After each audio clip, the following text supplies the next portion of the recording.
Good afternoon, Red Hawk Nation. Today is Friday, November 4th, and I'm Wade Glover, here with another daily update brought to you by Wingspan TV.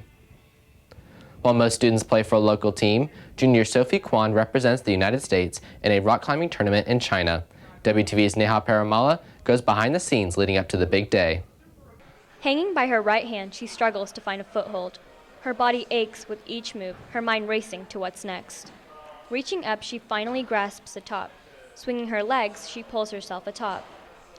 It may be just one of thousands of practice climbs, but for 16-year-old junior Sophie Kwan, it's another step on her road to China, where she'll compete for the United States in the International Federation of Sport Climbing World Youth Championships. But it wasn't an easy road, as Kwan was uncertain of her status until the team was announced and her name was on the list. I had a lot of emotions that day. I was sick, so I was really relieved, and then I was also really excited because I hadn't really felt like, it was the first time that I felt like all my hard work paid off, and so I felt really good. So did her dad, who watched Sophie endure several challenges. One was relief, because you knew that she really, really wanted it. And the second was pride. I mean, I hate to say this, but I was really proud of her. She really worked hard this year. It was a really trying year for all those reasons about moving, about starting a new team, seeing a new high school, really taking ownership over her climbing. And I'm really proud of her because this is the first year where she really took ownership over every aspect of her training. As part of that, Sophie works with a coach who is as invested in Sophie's progress as her family. I was very happy for her. During the competition, it was a situation where she climbed very well, but she had to beat several more people that came after her in order to qualify, so it was a pretty tense situation, as every climber would go, and she would move up slowly one by one in the spots in the ranking. It was sort of more and more nerve-wracking, basically. But I think it was pretty surreal when she made it. I think she sort of realized it, but it hadn't really sunk in until later that she actually got an invitation to be on the U.S. team. With the rock climbing wall at home, Kwan can practice and train anytime she wants. It's something in her family genes. My dad had always climbed, and then my uncle is a professional rock climbing coach, so I kind of was in the family before I started climbing, and then I joined a recreational team when I was playing gymnastics and soccer and tennis, and eventually I quit all of them to join a more competitive team when I was around 12. I had prior knowledge because my dad took us to the climbing gym ever since we were around 8 or so, and so we went every weekend, and then I finally decided to join the rec team, and then I started competing. To prepare for the competition, Kwan trains at least 15 hours a week in the gym, runs on the side, and reads books on mental training. It varies, but for her, they're typically pretty intense. She is competing and training at essentially the highest level for someone of her age, essentially. So it varies week to week, but she's definitely training, I would say, at a elite level, so to speak, for a rock climber. Kwan's rock climbing training often gets in the way of her extracurricular activities.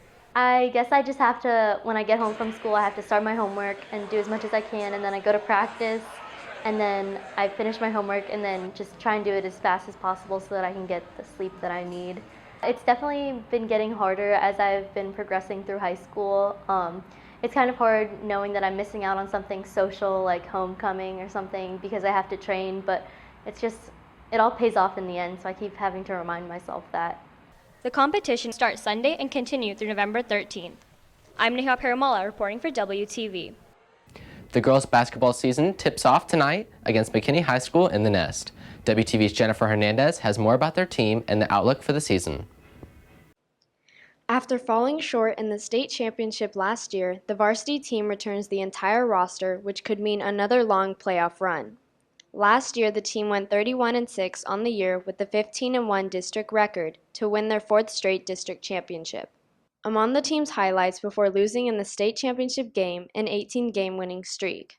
With a well-established program in place, head coach Ross Reedy has high expectations. Well, I look forward to being a successful campaign for all of our teams, our ninth, our JV, and our varsity. As far as, the end result, we're not overly concerned about that at this point. We just want to make sure that, the things that guide us, the principles we stand by, we continue to live by every day. The team will be without the services of sophomore Randy Thompson, who is likely out for the year with a leg injury. Reporting for WTV, I'm Jennifer Hernandez. The football team finished their season last night with a win. WTV's Maddie Owens has the details. For quarterback Grant Buss and the rest of the seniors, it was their final game and they made a statement against Reedy High School. Jumping out to an early 21-7 lead with Dimitri Jones scoring a touchdown, the team didn't let up, leading 44-21 at the end of the third. Griffin Collins finished the scoring with a pick six to give the team the 50-35 win, leaving the team with a 4-6 record on the year. This has been Maddie Owens for WTV Sports.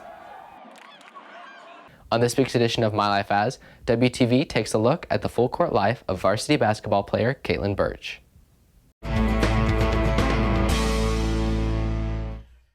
I leave my house around 6:30 to get to practice, which usually starts at 7. We usually practice basketball around from 7 to about 10, and then I go to school and take all the normal classes, and then I have student council on B days. And so in student council, we make posters, we set up things like a canned food drive or homecoming or pep rallies. We work with all of those things, and then sometimes I'll have practice after school. In basketball, I do a bunch of it. I play inside, so I play post, I get rebounds, I finish little easy shots around the goal, and then I also shoot sometimes, so I play outside. I'm like a shooting guard, I guess you could say.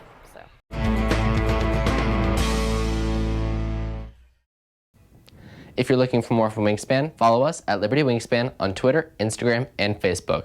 And check out our award-winning website, libertywingspan.com.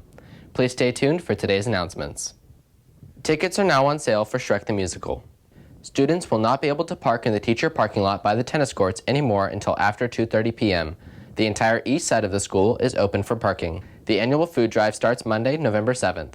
The school is collecting non-perishable cans of food and packs of ramen noodles through November 18th. Girls basketball plays at home tonight at 5:30. That's it for today's Daily Update. I'm Wade Glover for WTV.